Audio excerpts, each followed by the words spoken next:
Gentlemen, welcome back. And again, it's really an honor and a pleasure to have you here, Mr. Kasyanov. We really appreciated your lecture. And now is the time where we would like to encourage as much interactivity as possible.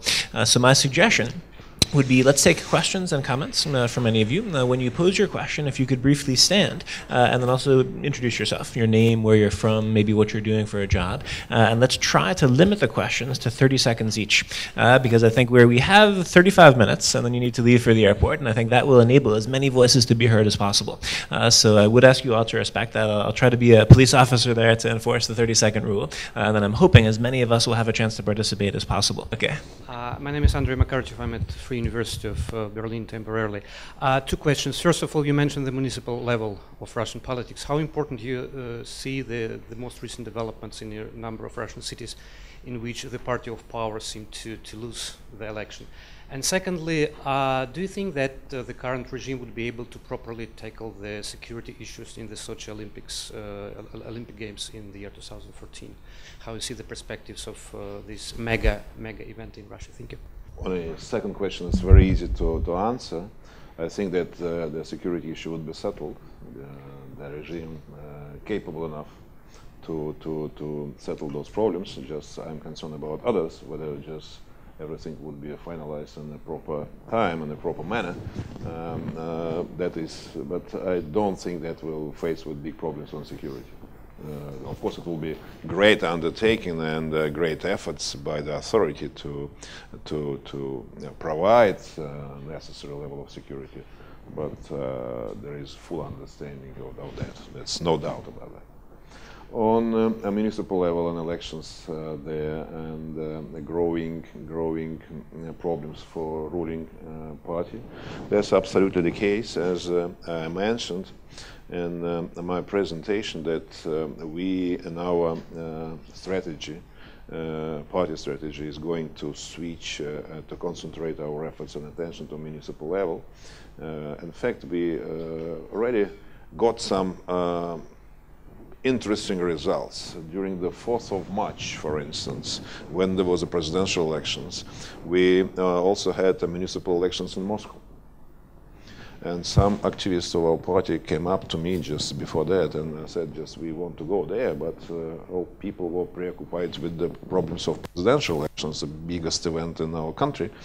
But these people, without actual now support, but with our moral, I would say, support and some kind of organizational efforts, just got registration.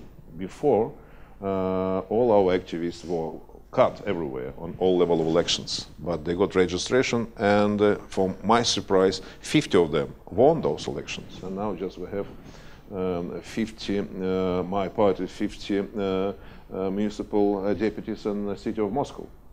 And another 50 people who won independently also got registration, because just authorities was totally just preoccupied and devoted to the issue how to make Putin's victory, and forgotten about cutting just independent candidates and opposition. And that is the interesting development. And you correctly mentioned that, for instance, in Yaroslavl town, also not supported by the authority independent candidates won elections with all observation that's possible. That's what we are saying, that that it is a source of my enthusiasm, that there is some kind of diluting of regime started, and that's why we need to participate in all level of elections and win elections on municipal and if it would be possible on the regional level soon.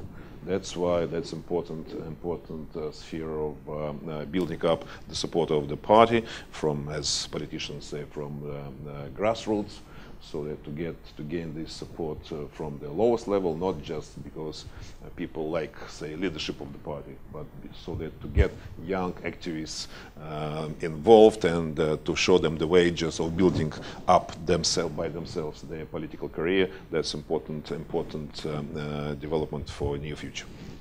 Thank you. My name is Kimberly Huizing. I'm a master student of Russian Studies at Leiden University, the Netherlands. And my question is about corruption.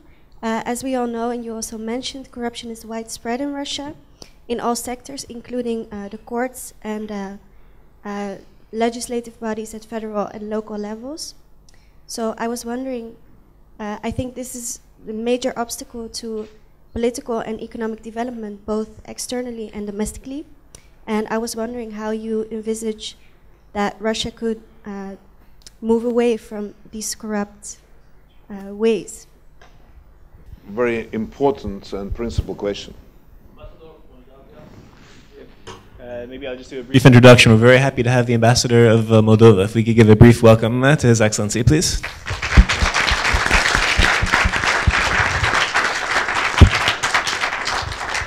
Please. Right. Yeah. We all know in this civilized world how to tackle corruption. That's the main instruments, main institutes of democratic state should exist in reality. For tackling corruption, there should be transparency of the cabinet. Cabinet should be elected first. Transparency of the government, that's an important thing. And of course, free media and independent judiciary. And civilian control over government. And human rights and other civil society organizations should not be named as enemies or spies of the country, but government should in ease to listen their criticism and react on that. If such an environment not installed, not created, it means just you always in a dark sphere. Just to put people in jail or just to put them under suspicion, that's not an instrument. That's a good addition. But every bureaucrat and every person in a state position should understand that every criticism by media, but there is a law of media, that should not be blackmailing, but some kind of information, and all those I would say violations or all these suspicions should be answered by those persons and by the government, and knowing these, people would behave differently. Today, in fact, there is not fight with corruption, there is encouragement of corruption, because that is one of the important mechanisms of existing of the regime, and how to keep people together in a close circle and continue to help in a close circle to help each other, even using such ways like corruption. Konstantin Lещенко, St. Petersburg State University. Well, thank you first of all for your presentation. And the question is, since, as I perceive, your party promotes the values of democracy and liberty, first of all, I would like to raise a question. What are your considerations when you decide on the person who to side with your political partner? Since you've been working a long time with Mr. Putin, and I think it was clear that he's not a Democrat from the first time when at least two remarkable events happened, with drowning of Kursk and the explanation which satisfied no one, and then the Khodorkovsky process, and still you were in cabinet. Then after you departed, you sided with a interesting person called Eduard Limonov, conducting the disagreement marches, who is known for national Bolshevist writings of him and very interesting publications about how he spent his time in America, for instance. Then now you sided with a very controversial person in Russian policy, Boris Nemtsov, as well. That's the first question. So what's the considerations you take into account when you choose your partners? And the second one, arising of that, the rumors are that there's going to be another liberal democratic party founded soon by former finance minister Alexei Kudrin and Michail Prokhorov, the big entrepreneur, as you might know, all of you. So would you consider cooperation with them if that happens, if they found a party? Thank you. First of all, we are all controversial, and that's why just you can say same about me and any other person. The issue of, as you explained, choosing partners, that's political environment. And in fact, when we first started arranging the marches of dissenters in 2006 and 2007, that we had some so-called just white coalition, center-right Democrats and leftist organization like Limonov's party, and including also Republican Party, and including just Mr. Kasparov's organization, etc. And at that time, that was important, because just we started, that was beginning of waking up of the civil society. Just at that time, when the first manifestations were organized by us on the streets of Moscow, authorities couldn't even imagine that so many people. At that time, just 5,000 people in Moscow appeared on the streets. It was shock for authorities. They understood that not everything under control, and people could behave independently from the authorities and not to be scared of any harsh attitude by the authority. That was important, and that was the reason why we come together at that time. Mr. Nemtsov, controversial, just me too. Just he also was in the government, I was in the government, and whatever other problems could be put on us as not right behavior. For instance, some people in Russia which believe they are pure Democrats and us not, just demanding me just to confess that for me being a prime minister, that was the biggest mistake in my life, for instance. Yeah, just. And contrary to that, I would say just I'm proud of that period of time I was prime minister. In fact, that was the only period when Russia pursued economic reforms. First reforms with Mr. Gaidar and Boris Yeltsin was in 1991, 1992. And then another period of reforms, that's when I was prime minister. Now, as I mentioned, since 2005 to even 2004, there was no single reform started, and some of them were locked or stopped. Therefore, just there should be appropriate tolerance. Values we devoted to, they're wide. You cannot interpret one or another person just to understand those values just from your angle only. Therefore, just even now, I could say that we see our potential partners, political partners, only few of them. That is the existing party Yabloko, and supporters of Mr. Prokhorov and Mr. Kudrin. Those supporters, we know those people that former Union of Right Forces Party. In fact, for your information, both of them announced that they will not be building up a political party. Because for them, being not really in opposition, that's impossible. One of them, Mr. Kudrin, permanently said he is a best friend of Mr. Putin, and Mr. Putin confirms this. It means he is in the system.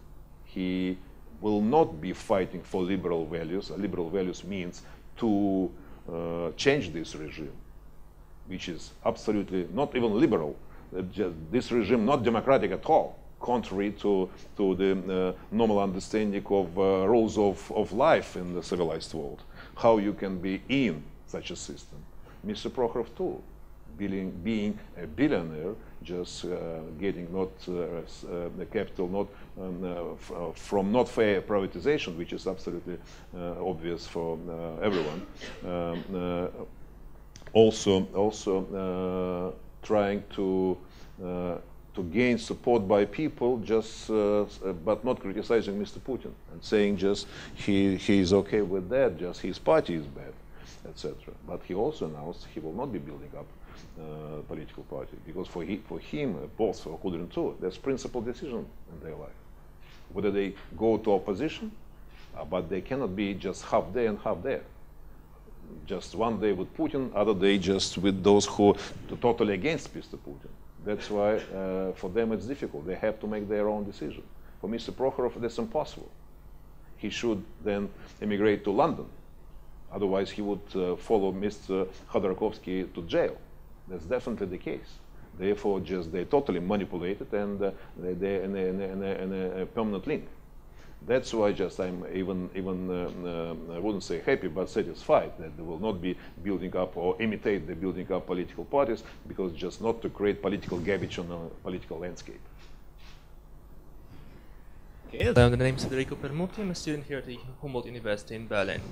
My question is, in light of the results of the Duma elections in December, which saw a drop in consensus for Единая Россия, to what extent do you think this was the result of voters actually turning to other parties on account of their contents and proposals, as opposed to being the outcome of a simple protest vote against Putin? Thank you.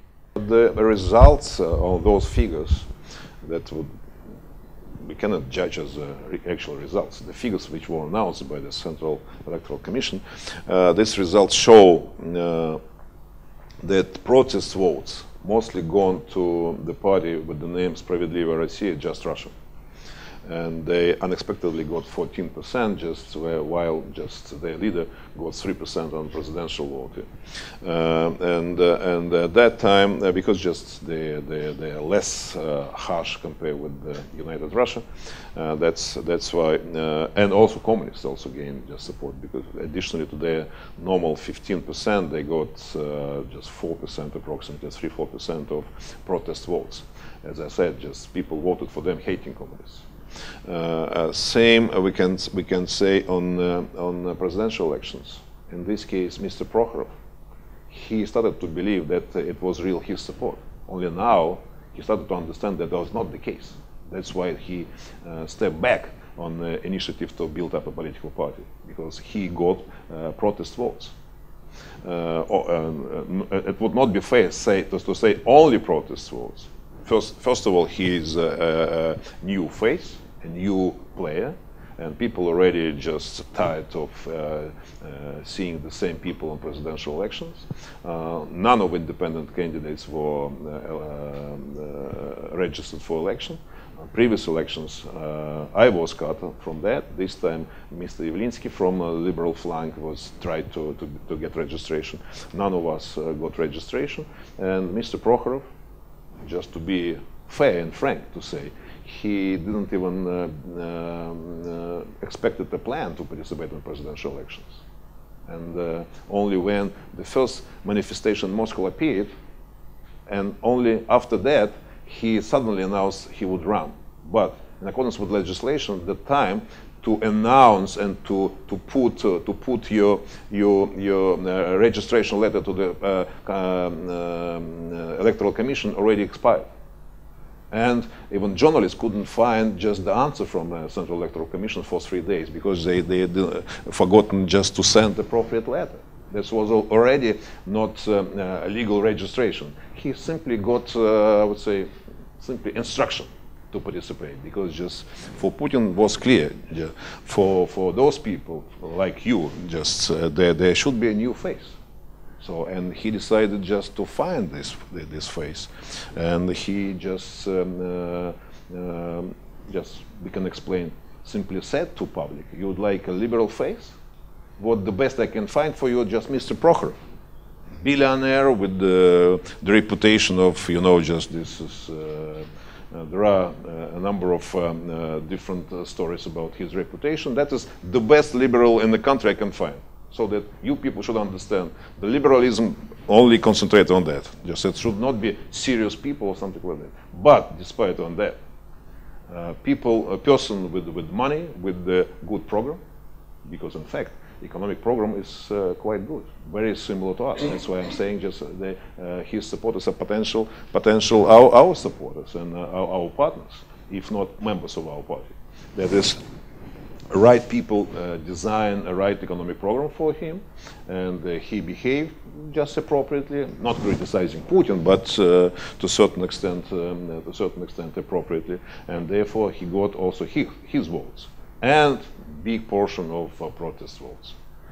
That's why I'm saying again, our judgment was and is that both elections, parliamentary and presidential, could not be considered by international standards and our constitutional standards as free, and could not be considered as fair, and could not be, and results of this, even these not free elections, could not be treated as credible, because massive fraud was already registered.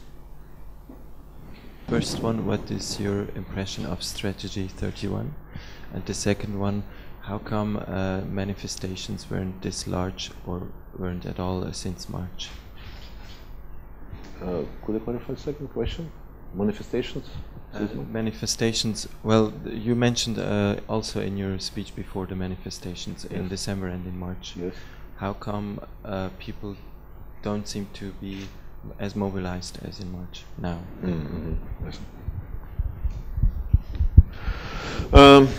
Strategy 31, that is protest organized by Mr. Limonov, and he stays for that just strongly. In fact, he interprets, he is interpreting the right for manifestation in a very direct manner, that any place and any time and any place should be given for manifestation.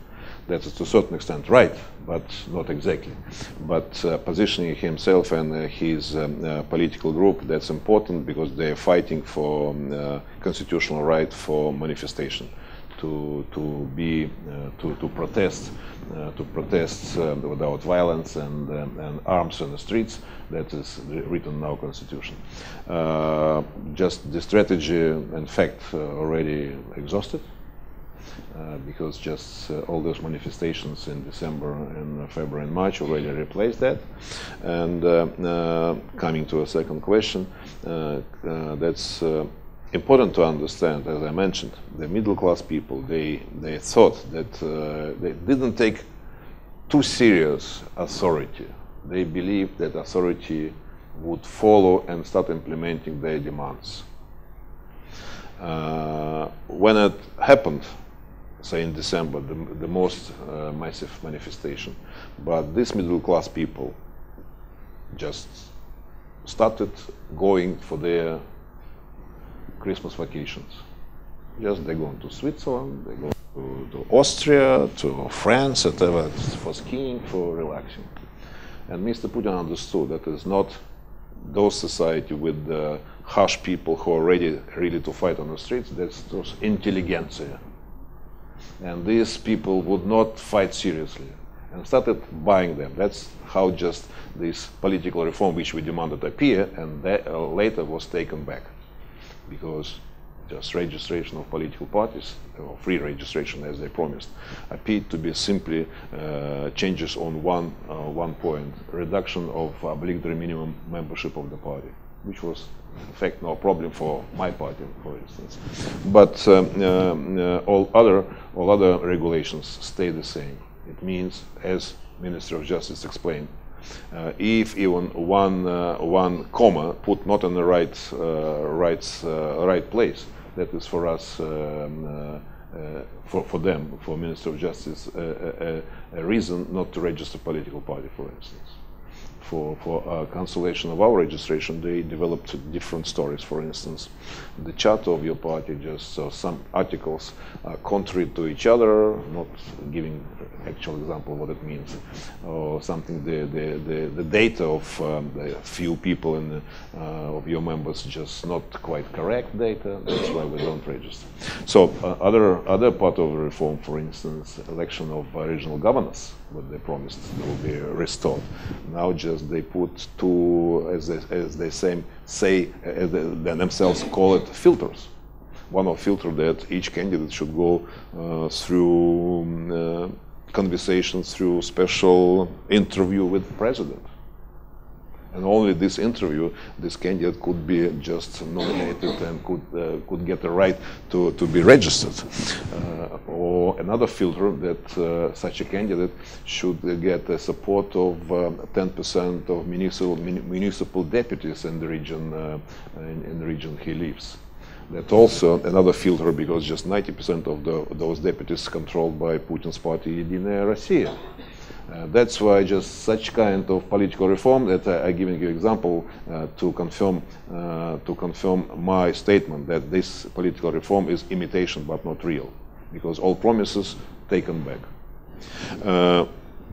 Manifestation in May. That's, as I mentioned, after the 4th of March, 5th of March, people was disappointed because they understood that Putin stepping in and Kremlin back, and all achievements they dreamed about just diluted, and that's why just they don't know what to do now.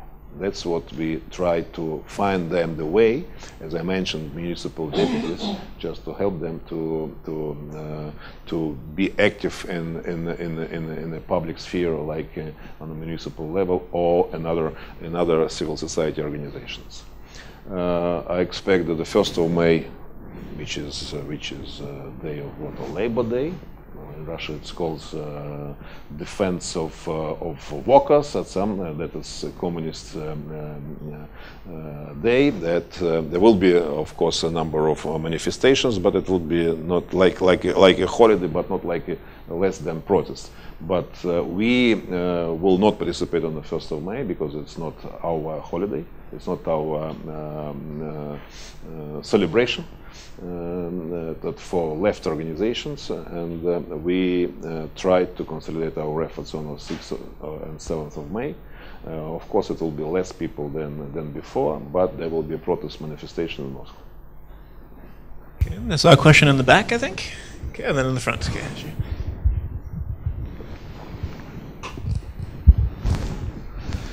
Thank you. Ashot Avetisian, Yerevan Center for Democracy and Peace. Mr. Kasyanov, as you know, Premier Putin's governance invited new migrants to increase demographic situation in Russia. I would like to know your remarks on this and giving some analysis, short one. And what would you change in migration policy? What's the new wave you would have to suggest for the rest of Russia? Thank you. My position is very clear. We need those immigrants because Russia is suffering because of demographic gap. We don't have enough people to work. We're coming to the big gap in demographic development, and therefore, first we need to increase birth level. And secondly, we need currently we need people to work. Therefore, we need immigrants. We need immigrants knowing language.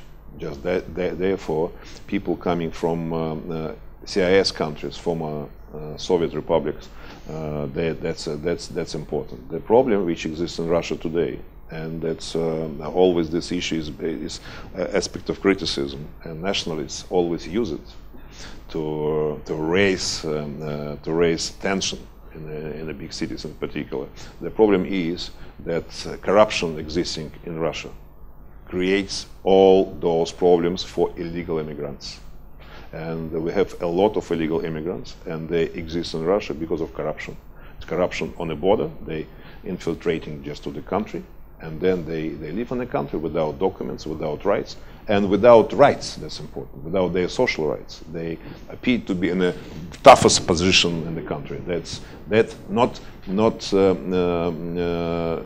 not a situation we should keep patience. We should install a clear regulation and allow these people to come and to work with all rights necessary for them.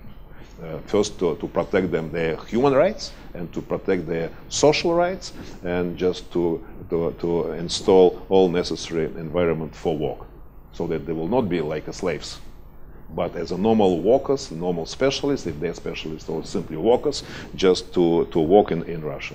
And all those, I would say, figures which Mr. Putin recently said, just we started getting a higher level of births, it's not right thing. That is the increase of population because of immigration into Russia, which is necessary to that. Russia's economy needs these people to work, and important is if they even getting a permanent residence, that's good. If they I would say assimilating with Russian culture, or not necessarily Russian culture, the culture of the region they live, because Russia is multicultural country. Even Russians living in different regions, they have different traditions and different style of life. But important thing is just to accept the environment. Same as what's happening in Germany, but sometimes with problems, or in France. But that's important aspect for every government, and liberal government in particular. That's what's one of the points of criticism of liberal governments all over Europe, that this multicultural policy just failed. But we should draw a lesson and to introduce appropriate improvements. Maria Moskvina from High School of Economics in Moscow. I have a short question concerning death penalty in Russia. We all know that it's a really current, urgent issue in EU-Russia relations, and I would be interested to hear your opinion. Should the death penalty be prohibited completely or maybe reintroduced? Thank you. My position was always very clear, just that's without doubts. The capital penalty, death penalty, should be completely prohibited.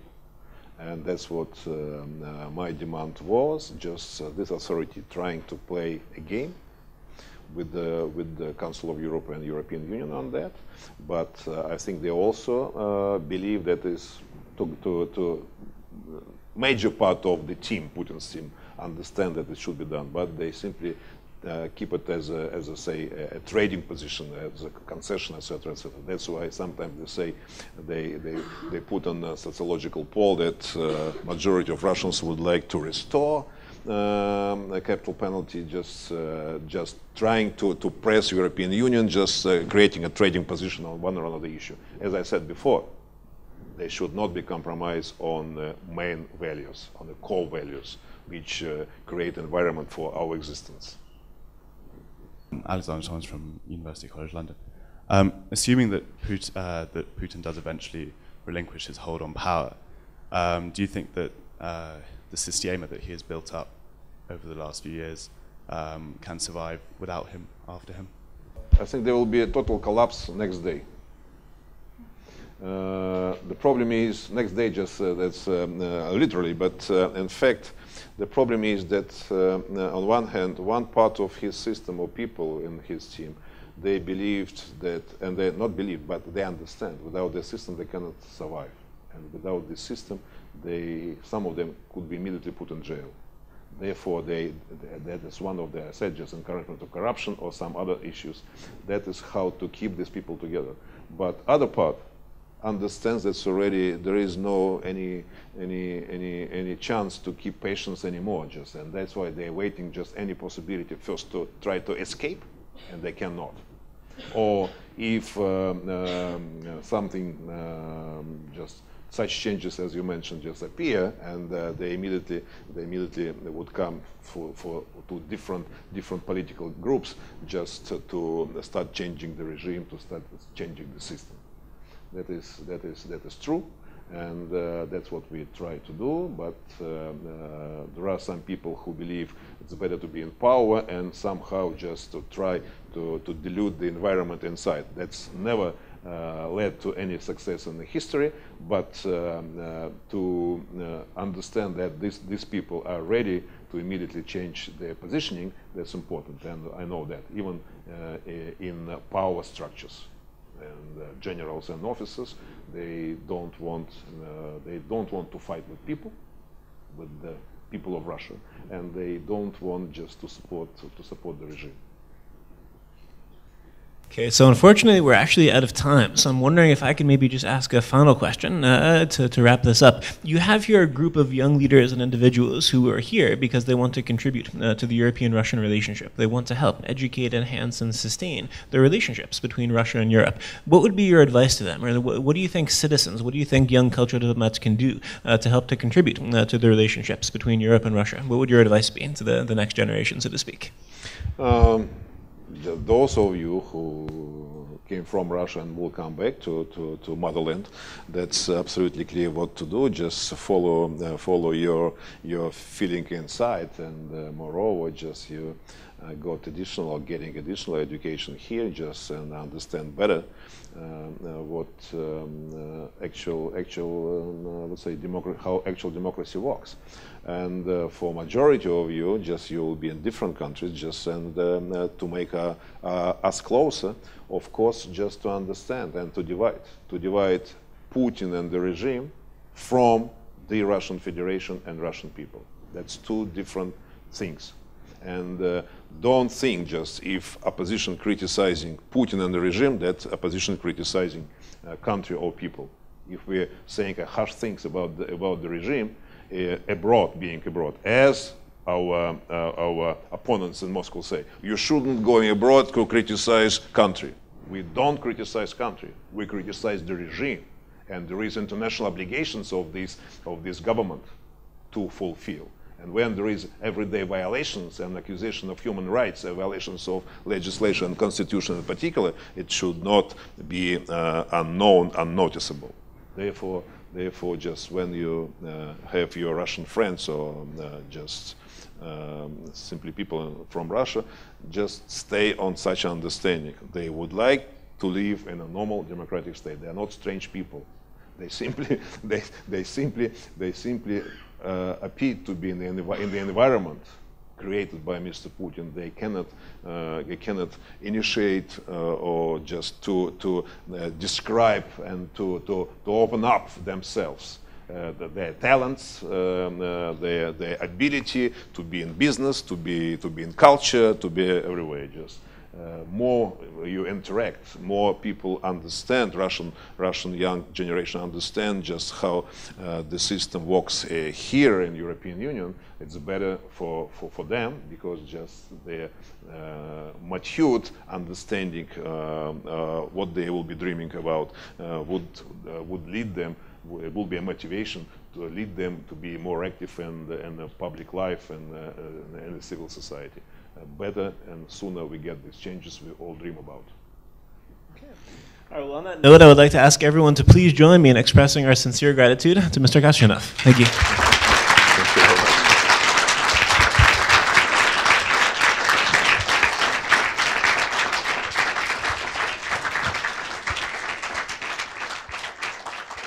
Thank you very much.